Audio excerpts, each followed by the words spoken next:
चलिए, तो लास्ट दो लेक्चर में न्यूक्लियर स्टेबिलिटी का एक maximum part that is isotope, isobar, isotone, then stability कब होंगी है, एटम का स्ट्रक्चर कैसा है, ये सारा डिटेलिंग हम पढ़ चुके हैं। आज हम थोड़ा आगे पढ़ने जा रहे हैं दैट इज न्यूक्लियर स्टेबिलिटी। कब कोई न्यूक्लियाई स्टेबल होता है, इस बारे में हम डिस्कशन करने जा रहे हैं कि न्यूक्लियाई कब स्टेबल माने जाते हैं, और अगर स्टेबल है तो ऐसे स्टेबल कितने अवेलेबल है हमारे पास, और अगर अनस्टेबल है तो वो क्यों अनस्टेबल है। इन दोनों क्वेश्चन के आंसर हम करने वाले हैं। दैट इज क्या, why some nuclei are stable, why some nuclei are stable, क्यों कुछ न्यूक्लियाई क्या है, स्टेबल है, while others are radioactive, while others are radioactive and undergo spontaneous change, to answer this question we need to know the factor governing the stability of nucleus। क्यों कुछ nuclei कैसे है, stable है, और क्यों कुछ न्यूक्लियाई कैसे है, रेडियो एक्टिव है। क्या है, रेडियो एक्टिव है, रेडियो एक्टिव है under a spontaneous change. Radio active मतलब रेज निकलने का। तो इस क्वेश्चन का हमें आंसर चाहिए कि क्यों कुछ न्यूक्लियाई स्टेबल है और क्यों कुछ न्यूक्लियाई अनस्टेबल है। वो अनस्टेबल होने की वजह से उनसे रेडिएशन निकलती है जिनका यूज हम आगे पढ़ना है हमें, लेकिन अगर स्टेबल है तो क्यों स्टेबल है, इसके लिए हमें कुछ पढ़ना चाहिए। Even and odd nature of number of proton and neutron. Even and odd तो सबको पता है, number of what, proton and neutron, distribution of naturally occurring nuclides. जैसे जब आपका नंबर ऑफ प्रोटॉन भी इवन हो और नंबर ऑफ न्यूट्रॉन भी इवन हो, ऐसे कितने न्यूक्लियाइड्स है टोटल 165। कहां पे, अपने आसपास अर्थ क्रस्ट में सभी जगह। जब नंबर ऑफ प्रोटॉन इवन हो और नंबर ऑफ न्यूट्रॉन ऑड हो तो ऐसे कितने हैं 55। जब नंबर ऑफ प्रोटॉन ऑड हो लेकिन नंबर ऑफ न्यूट्रॉन इवन हो तो ऐसे कितने हैं 50। एंड द लास्ट, अगर दोनों ही ऑड हो ऐसे कितने न्यूक्लियाइड हो 4, दोनों ही क्या हो, ऑड हो, मतलब नंबर ऑफ प्रोटॉन भी ऑड हो और नंबर ऑफ न्यूट्रॉन भी ऑड हो। ये नंबर ऑफ प्रोटॉन ऑड है कि इवन है, इसके बेसिस पे अपन स्टेबिलिटी बताते हैं कि स्टेबिलिटी कितनी आएगी करके, ठीक है। इसके बेसिस पे कि स्टेबिलिटी अगर है तो कितना स्टेबल है या बाकी सारे डिस्कशन। तो अगर इस पैराग्राफ के ऊपर डिस्कशन करें कि मतलब इस चार्ट के ऊपर डिस्कस करें तो पहला पॉइंट क्या कहता है, न्यूक्लियाइड्स विद इवन जेड, मतलब इवन जेड का मीनिंग क्या होता है, प्रोटॉन के नंबर कैसे होना इवन और न्यूट्रॉन के नंबर भी कैसे होना इवन। ये कैसे होते हैं स्टेबल, जब आपके प्रोटॉन और न्यूट्रॉन दोनों के नंबर कैसे हो, इवन हो, तब आपको क्या कहा जाता है, स्टेबल कहा जाता है। वो स्टेबल न्यूक्लाइड देखे जाते हैं। क्यों, क्योंकि इनमें क्या होगा, फॉर्म होगा, क्या फॉर्म होगा, proton proton and the neutron neutron pair. इनमें आराम से क्या बन सकते हैं, अगर दोनों ही इवन है तो प्रोटॉन की पेयर भी बन सकती है। मान लीजिएगा 50 प्रोटॉन है और 50 न्यूट्रॉन है, हालांकि वैल्यू तो बहुत बड़ी होगी लेकिन फिर भी एग्जांपल देने के तौर पे 50 प्रोटॉन और 50 न्यूट्रॉन है, तो पेयर कैसी बनेगी, इक्वल बनेगी ना, पेयर बन सकती ना आराम से। और अगर ये बनेगी, अगर पेयर परफेक्टली बनेगी तो उसके वजह से इन्हें क्या आएगा, स्टेबिलिटी आएगी। किसको स्टेबिलिटी आएगी, न्यूक्लियस को, क्योंकि उस न्यूक्लियस के पास पेयर कैसी है, परफेक्ट है, क्योंकि दोनों नंबर इवन है तो प्रोटॉन प्रोटॉन की पेयर बनेगी और न्यूट्रॉन न्यूट्रॉन की भी पेयर बन सकती है। अब ये अगर बन गया तो the nuclides with even Z और इवन एंड कंस्टिट्यूट, सबसे काम का पॉइंट एंट्रेंस वालों के लिए 85% ऑफ अर्थ क्रस्ट का 85% जो न्यूक्लाइड है वो कैसे है, स्टेबल है 85%। क्यों, क्योंकि वो इवन जेड से और इवन एन से बने हुए, इवन जेड से और कैसे बने हुए, इवन एन से बने, मतलब even number of proton and even number of neutron से बने हुए। तो ऐसे कितने न्यूक्लाइड है, 85% ऑफ अर्थ क्रस्ट, जो कि जनरली क्या होंगे, स्टेबल होंगे। तो ये पहला कंडीशन तो हो गया कि जब आप इवन नंबर ऑफ प्रोटॉन और इवन नंबर ऑफ न्यूट्रॉन लेते हो तो जो आपका बेसिकली न्यूक्लियाई बनेगा वो कैसा रहता है, स्टेबल रहता है। क्यों? क्योंकि उसमें प्रोटॉन प्रोटॉन की और न्यूट्रॉन न्यूट्रॉन की पेयर बन सकती है, और पेयर बराबर बनने की वजह से उन्हें स्टेबिलिटी आएगी, इसलिए उनका न्यूक्लियाई कैसा रहेगा, स्टेबल रहेगा। और ऐसे कितने न्यूक्लियाई है, 85% ऑफ द अर्थ क्रस्ट। अब अगर ये चीज हो गई है तो सेकंड पॉइंट बी वाला, अब हम बात करते हैं इन दोनों की, मतलब नंबर ऑफ प्रोटॉन चाहे इवन हो या नंबर ऑफ प्रोटॉन चाहे ऑड हो, at the same time number of neutron चाहे ऑड हो या नंबर ऑफ न्यूट्रॉन चाहे इवन हो। इस केस में क्या करना है, the number of stable nuclides with either Z or N odd is about 1/3 of those where both are even। मतलब ये जितना परसेंट इवन है ना, ये जितना परसेंट इवन है, इसके ये दोनों कितना है, 1/3 है। ये जो दोनों की बात कर रहे हैं अपन, एट अ टाइम दोनों की बात करें, ये कितना रहेंगे, 1/3 ही रहेगी, 1/3 स्टेबल रहेंगे, बाकी नहीं रह सकते। क्या बोल रहा हूँ, जितने ये स्टेबल है उसके मुकाबले ये इवन ऑड का जो पेयर है, आइदर वो इवन और ऑड, आइदर ये इवन और ऑड, इस केस में इनका जो पेयरिंग बनेगा, बेसिकली मतलब जो न्यूक्लाइड बनेंगे वो कितने हैं, अबाउट कितना स्टेबल माने जाते हैं, that is what, 1/3 of those where both are even. जब दोनों इवन है उसके मुकाबले वो कितने स्टेबल माने जाते हैं, 1/3। कितने, 1/3। अगर 1/3 माने जाते हैं तो अब जो फैक्टर इसमें आने वाला है कि these nuclides are less stable than those are having even number of proton and neutron। जब आपके प्रोटॉन और न्यूट्रॉन दोनों ही इवन नंबर में हैं तो आपकी क्या बन पाती है, पेयर बन पाती है। और अगर आपकी पेयर बन पाएगी तो आपको क्या आती है, स्टेबिलिटी आती है। लेकिन जब आपका इवन है दोनों प्रोटॉन और न्यूट्रॉन, तब आपकी पेयर और स्टेबिलिटी आती है। लेकिन आपका प्रोटॉन और न्यूट्रॉन में का अगर कोई एक ऑड रहा तो these nuclei are what, less stable, ज्यादा स्टेबल देखे नहीं जाते हैं। क्यों देखे नहीं जाएंगे, कॉमन सा सेंस सोचिएगा कि एक इवन और एक ऑड है तो इवन वाले की पेयर बनेगी, लेकिन ऑड वाले का एक आधा तो बचा रहेगा ना, वो किसके साथ पेयर बनाएगा, उसके साथ पेयर बनाने के लिए कोई है ही नहीं, क्योंकि वो ऑड है। आइदर वो प्रोटॉन हो सकता है, आइदर वो बेसिकली जिसे हम कहेंगे आइदर प्रोटॉन और न्यूट्रॉन, दोनों में से कोई एक हो सकता है। तो अगर इवन रहे तो पेयर बराबर बन सकती है, लेकिन एक इवन और एक ऑड है, या फिर ये ऑड और ये इवन है, ऐसे दोनों में से कोई एक पेयर है, तो एक आधा आपका जो पर्टिकुलर है न्यूट्रॉन और प्रोटॉन, उसको पेयर बनाने के लिए कोई रहेगा नहीं ना। तो in this nuclides one nucleon has a what, no partner, उसके लिए कोई पार्टनर नहीं है, उसको किसी के साथ दैट इज पेयर बनाने के लिए कोई पार्टनर ही नहीं है, क्योंकि वो ऑड नंबर में। तो this indicates the separate pairing of neutron and proton.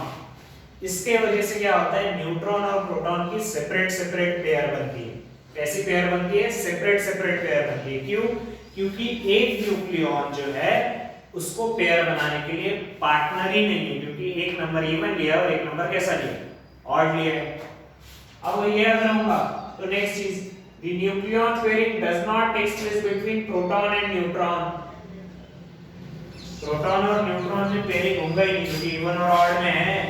Same रहता तो एक टाइम पे सोच भी लेते कि हो जाएगा, लेकिन एक इवन और एक ऑड है तो वो तो पॉसिबिलिटी। और लास्ट चीज, further the nuclide with the odd a, मतलब atomic mass number and nearly same irrespective of, that is atomic number और neutron is odd, neutron is odd, this indicates that proton and neutron behave similarly in respect of stability। Proton और neutron दोनों ही stability में बहुत ज्यादा important role निभाते हैं। तो सबसे ज्यादा स्टेबल कौन से रहते हैं, इवन और इवन, प्रोटॉन भी इवन न्यूट्रॉन भी इवन, वो सबसे ज्यादा स्टेबल। और जिनमें प्रोटॉन और न्यूट्रॉन दोनों में से कोई एक आधा भी ऑड है तो उसे ज्यादा स्टेबल नहीं कहा जाएगा। क्यों? क्योंकि एक आधा न्यूक्लियन को पेयर बनाने के लिए पार्टनर ही नहीं है, तो उसे ज्यादा स्टेबल कहा जाता नहीं है। अब लास्ट चीज, जब दोनों ही ऑड हो, मतलब नंबर ऑफ प्रोटॉन भी ऑड हो और नंबर ऑफ न्यूट्रॉन भी ऑड हो, दोनों अगर ऑड हो तो ऐसे कितने हैं total, only what, 4 he nuclide है। और ऐसे न्यूक्लाइड को हम क्या कहते हैं, अनस्टेबल कहते हैं। कैसे कहते हैं, अनस्टेबल। क्यों? क्योंकि अगर ऑड है तो पेयरिंग होने के चांसेस कम है ना, प्रोटॉन भी बचेंगे न्यूट्रॉन भी बचेंगे, तो वो ज्यादा स्टेबल नहीं होते और जल्दी रेडियोएक्टिव नेचर में चले जाएंगे। तो which they can attributed in the presence of two unpaired neutron. दो तो बचेंगे ना, ऑड है ना, एक प्रोटॉन का और एक न्यूट्रॉन का। तो ऐसे कितने हैं अर्थ क्रस्ट के? Only what 2%। कितने हैं? 2% है अर्थ क्रस्ट के। ये 85 है, बचा हुआ ये होगा, और ये कितना है? 2%, बहुत कम है। तो ये जो चार्ट था, ये चार्ट के ऊपर हमने क्या डिस्कशन किया कि जो न्यूक्लियाइड्स बनते हैं कौन से स्टेबल होंगे, ये कौन से अनस्टेबल होंगे, और नेक्स्ट चीज जो इसमें बेसिकली होने वाली है दैट इज स्टेबल और कौन से अनस्टेबल। अगर ये प्रेडिक्शन अगर हो गया हमारा कि दैट इज ये स्टेबल रहेंगे, ये थोड़े से कैसे रहेंगे? अनस्टेबल रहेंगे, और बाकी जानकारियां जो हम इसके बेसिस पे इकट्ठा करेंगे उसके बेसिस पे हम प्रेडिक्ट करते हैं कि कौन सा न्यूक्लिया स्टेबल है, कौन सा अनस्टेबल है। तो ऑन दैट बेसिस बाकी चीजें प्रेडिक्ट होती है। तो ये चार्ट समझिएगा, ये वीडियो रिमाइंड करके बार-बार देखिएगा कि कैसे हमने स्टेबिलिटी बताई गई है इसमें, और ये जिन जिन चीजों को that is basically blue pen से सर्कल किया, ये काम की है कि इवन रहेंगे तो स्टेबल रहते हैं, कितना बनता है अर्थ क्रस्ट में, इवन ऑड रहते तो वो कितना रहता है? 1/3 रहता है, वो लेस स्टेबल है। इसमें एक न्यूक्लियर के लिए पेयर बनाने के लिए कुछ नहीं होता, और जब दोनों ऑड हो ऐसे कितने हैं? 4 है, वन स्टेबल होते हैं, और अर्थ क्रस्ट के कितना है? 2%, और साथ ही साथ 2 अनपेयर्ड न्यूक्लियॉन होते हैं। ये जानकारी है, वीडियो रिमाइंड करके बार-बार देखिएगा। इसके बाद हम एक और चीज ला रहे हैं, n/p ratio, that is neutron upon proton ratio, जिस रेशियो के आधार पे भी हम बताते हैं कि कौन सा एलिमेंट कहां पे स्टेबल होता है। ठीक है,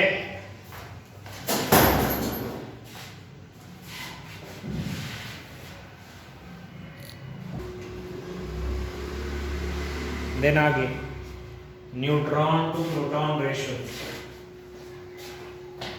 क्या रहता है? ये भी चीज क्यों पढ़ रहे हैं, ये पूरा टॉपिक पढ़ लीजिएगा तो चीजें आसानी से समझ में आएंगी। Except in the case of ordinary hydrogen, all other nuclei contain both proton and neutron. अगर हाइड्रोजन एक ऐसा एलिमेंट छोड़ दिया जाए तो हाइड्रोजन छोड़ के बाकी सभी एलिमेंट के पास प्रोटॉन और न्यूट्रॉन जनरली होते हैं, हाइड्रोजन को छोड़ दिया जाए तो। इसके बेसिस पे look at the stable nuclei, तो इसके बेसिस पे हमें पहचानना है कि सबके पास अगर प्रोटॉन और न्यूट्रॉन है तो प्रोटॉन और न्यूट्रॉन होने के बाद भी जो न्यूक्लियाई है, न्यूक्लियस है, कौन से न्यूक्लियस स्टेबल होते हैं और कौन से न्यूक्लियस अनस्टेबल होते हैं, रेडियो एक्टिव होते हैं, ये जानकारी हमें लेना है। ठीक है, तो क्या होता है? Look at the stable nuclei shows that the n/p ratio in them is either equal to 1 or more than 1. n/p ratio, n/p मतलब number of neutron upon number of proton का रेशियो। न्यूट्रॉन अपॉन प्रोटॉन का ratio अगर आपका either equal to 1 है या फिर more than 1 है, अगर इक्वल टू 1 है या मोर देन 1 है, तो ऐसे न्यूक्लियाई को कौन से न्यूक्लियाई कहा जाता है? Stable nuclei. कैसे स्टेबल? आइदर इक्वल टू 1 और that is what more than 1। अगर 1 है या फिर 1 से बड़ा है थोड़ा सा, तो उन्हें क्या कहा जाता है? Stable nuclei. अब ये अगर बात होगी तो next the ratio is similar to 1 in all the light nuclei up to calcium 40 number वाला, मतलब 40 मास नंबर, कि जो कैल्शियम है जिसका एटॉमिक नंबर 20 है, वहां तक के ऑलमोस्ट सारे न्यूक्लियाई लाइट क्या है? स्टेबल है आराम से, क्योंकि उनके रेशियोज ऑलमोस्ट कितने आएंगे आपके? 1 या 1 से थोड़े से कैसे ज्यादा। thereafter the ratio is greater than 1 and increases up to 1.6, मतलब जिसे हम कहेंगे हमने नियरली इक्वल टू कहा था। मीनिंग क्या है? ये पॉइंट आप जब वीडियो देख रहे हैं तो ऑनलाइन पढ़ लीजिएगा, मैं क्या बता रहा हूँ पॉइंट का मीनिंग समझिएगा कि जो कैल्शियम है एटॉमिक नंबर 20 है, वहां तक के हमारे जो n/p के रेशियो है वो सिमिलरली 1 के आसपास है, 1 के आसपास। लेकिन जैसे ही कैल्शियम क्रॉस कर जाता है तो वो 1 से ज्यादा होने लगते हैं और कहां तक जाते हैं? Increases up to 1.6। 1.6 तक क्या होते हैं? जाते हैं। 1 से इंक्रीज होकर कहां तक जाता है? दैट इज 1.6 तक इंक्रीज होने के चांसेस रहते हैं। ठीक है, 1 से इंक्रीज होकर कहाँ तक, 1.6 तक।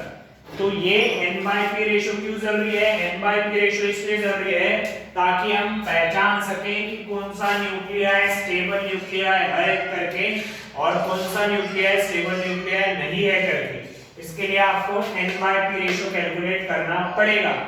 n/p रेशियो आप कैसे कैलकुलेट कर सकते हैं, number of neutron upon proton.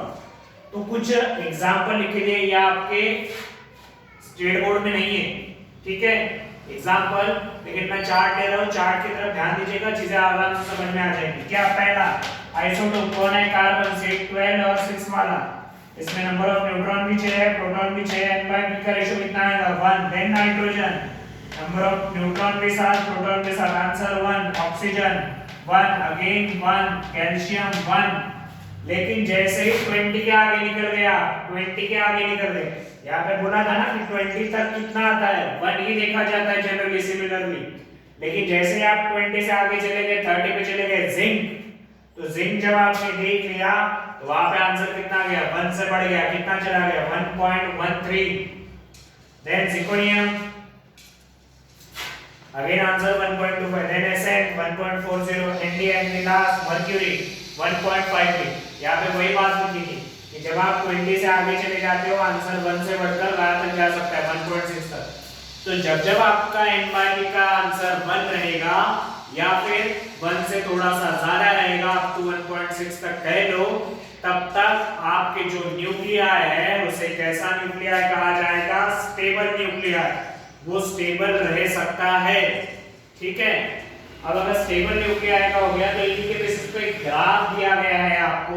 ये ग्राफ में अगर आप देखोगे, एक एक्सिस पे हमने नंबर ऑफ न्यूट्रॉन निकाला है, दूसरे एक्सिस पे नंबर ऑफ क्या निकाला है, प्रोटॉन, x एंड y, ठीक है, number of proton and number of neutron. यहाँ पे हमने एक लाइन खींची है बीच में पूरा, ये लाइन क्या कहती है कि n/p का आंसर कितना होना चाहिए, 1, कितना होना चाहिए 1।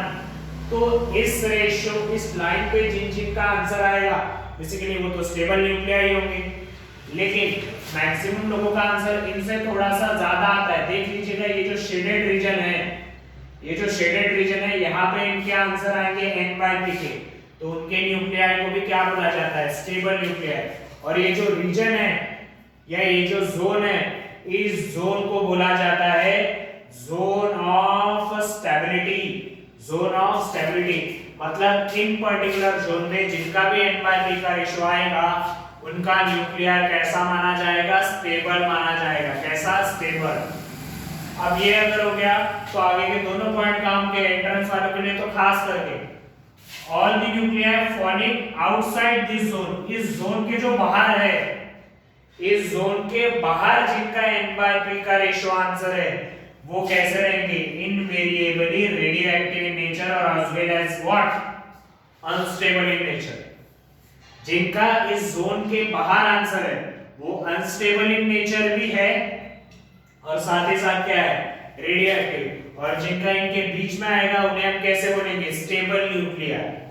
और लास्ट चीज, the nuclei that fall above the stability zone, fall above the stability zone have an excess of neutron and while those are lying below the have more proton। मतलब इसके ऊपर जो आते हैं उनके पास एक एक्स्ट्रा का न्यूट्रॉन है और इनके नीचे जो आते हैं उनके पास एक एक्स्ट्रा का क्या लिखा गया है, प्रोटॉन लिखा गया है। इनके ऊपर जो आता है एक्स्ट्रा का न्यूट्रॉन और नीचे जो है दैट इज अबव, उनके पास क्या रहेंगे, एक्सेस ऑफ न्यूट्रॉन, और जो बिलो रहेंगे उनके पास मोर नंबर ऑफ क्या रहेंगे, प्रोटॉन। तो इसके वजह से इनकी क्या बताई जा सकती है, इंस्टेबिलिटी बताई जा सकती है, स्टेबिलिटी, ठीक है। जनरली वो कैसे रहेंगे, इस दैट इज, जैसे हम कहेंगे स्टेबिलिटी आप डिस्कस कर सकते हो। तो क्या बोला है, ये जो n/p का आंसर है क्यों पढ़ते हैं, इसलिए पढ़ते हैं कि कौन से न्यूक्लियाई स्टेबल है और कौन से न्यूक्लियाई स्टेबल नहीं है, कौन से न्यूक्लियाई स्टेबल है और कौन से न्यूक्लियाई स्टेबल नहीं है, इसके लिए हम पढ़ते हैं। n/p का आंसर अगर आपका नियरली 1 है या फिर 1 से थोड़ा सा ज्यादा है, वैसे न्यूक्लियाई को स्टेबल माना जाता है। जिनमें वो आंसर नहीं होगा उन्हें कैसे कहा जाता है, that is they are what, invariably radioactive और अनस्टेबल इन नेचर। जिनका आंसर इन जोन के कहां रहेगा, बाहर रहेगा, ठीक है। एंट्रेंस पॉइंट ऑफ व्यू काम की चीज है, ये n/p के रेशियो के आधार पे प्रेडिक्ट करते हैं हम कि कौन स्टेबल है और कौन कैसा है, अनस्टेबल है, ठीक है। अब ये टॉपिक होने के बाद नेक्स्ट हमें पढ़ना है दैट इज मैजिक नंबर। क्या होता है मैजिक नंबर? मैजिक नंबर का आंसर देखिएगा 2 8 20 38 2 8 20 sorry 28, then that is value is 50 82 and that is 126। ये नंबर याद रख लीजिएगा।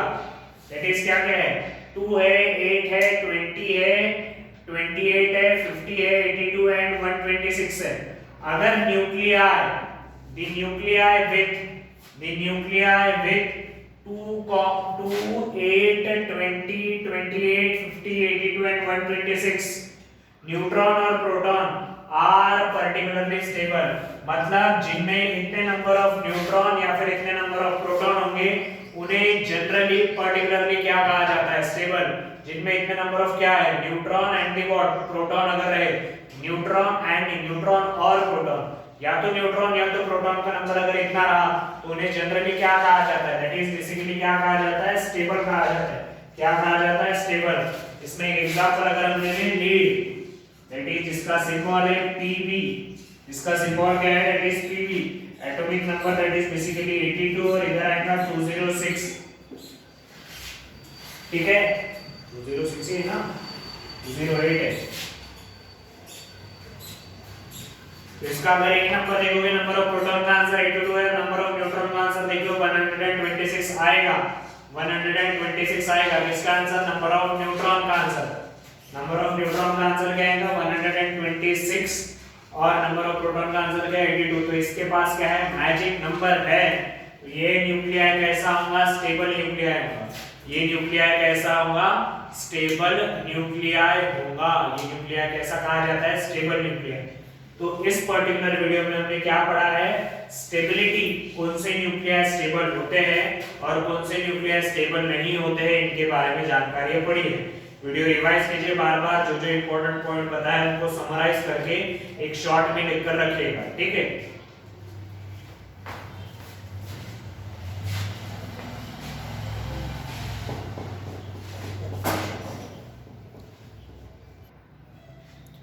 देन आगे दैट इज मैजिक नंबर पढ़ने के बाद नेक्स्ट हमें पढ़ना है that is nuclear potential. That is nuclear potential. क्या होता है न्यूक्लियर पोटेंशियल, ये पढ़ाने के पहले एक बात बता देता हूं कि अगर आपने ये रीजन देखा होगा थोड़ी देर पहले, तो ये रीजन ऐसा जाते हुए थोड़ा सा कर्व ले रहा है, कर्व पार्ट आ रहा है किधर, जहां पे n/p का आंसर 1 से ज्यादा होते जा रहा है, ठीक है, n/p का आंसर 1 से ज्यादा होते जा रहा है। तो अगर आप देखोगे n/p का आंसर यहाँ पे अगर आप देखोगे n/p का आंसर यहाँ से क्या होते जा रहा है, लार्जर।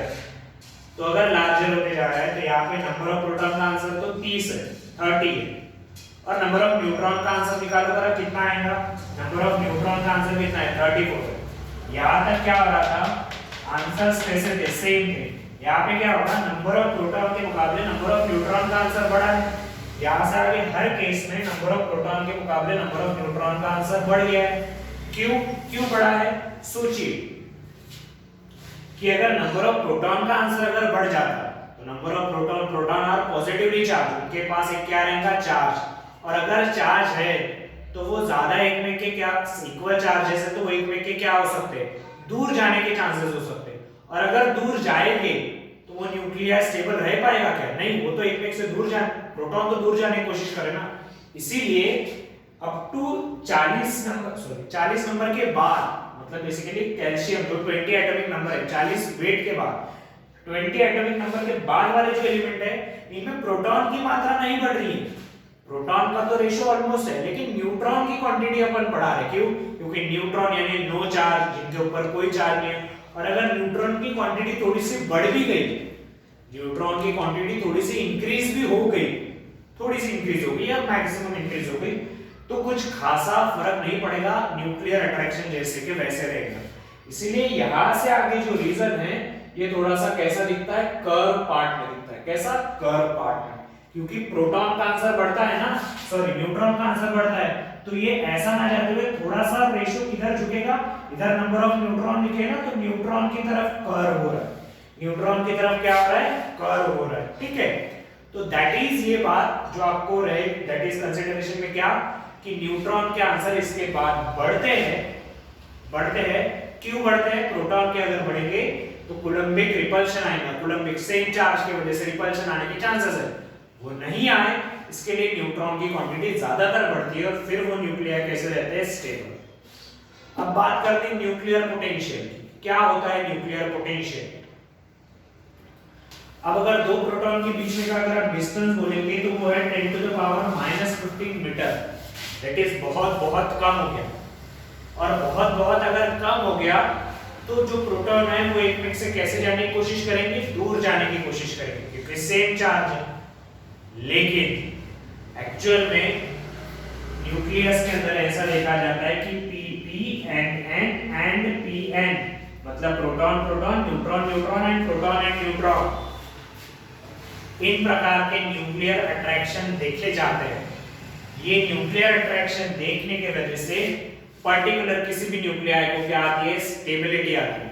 हालांकि प्रोटॉन और प्रोटॉन में कूलम्बिक रिपल्शन होना चाहिए, सेम चार्जेस रहेंगे ना, तो सेम चार्ज रहने की वजह से रिपल्शन होने के चांसेस होने चाहिए, लेकिन रिपल्शन से ज्यादा उनमें अट्रैक्शन रहेगा। रिपल्शन से ज्यादा क्या रहेगा, अट्रैक्शन। कौन से टाइप का, न्यूट्रॉन न्यूट्रॉन, प्रोटॉन प्रोटॉन या तो प्रोटॉन न्यूट्रॉन। ये अट्रैक्शन होने के वजह से ज्यादातर न्यूक्लियाई को क्या आती है, स्टेबिलिटी आती है, ठीक है। तो ये था आपका, that is basically neutron to proton ratio, stability and nuclear potential and magic number. चीजें बार बार रिवाइज करके देखिएगा, ठीक है। इसके बाद वाले टॉपिक में अपन पढ़ेंगे मास डिफेक्ट।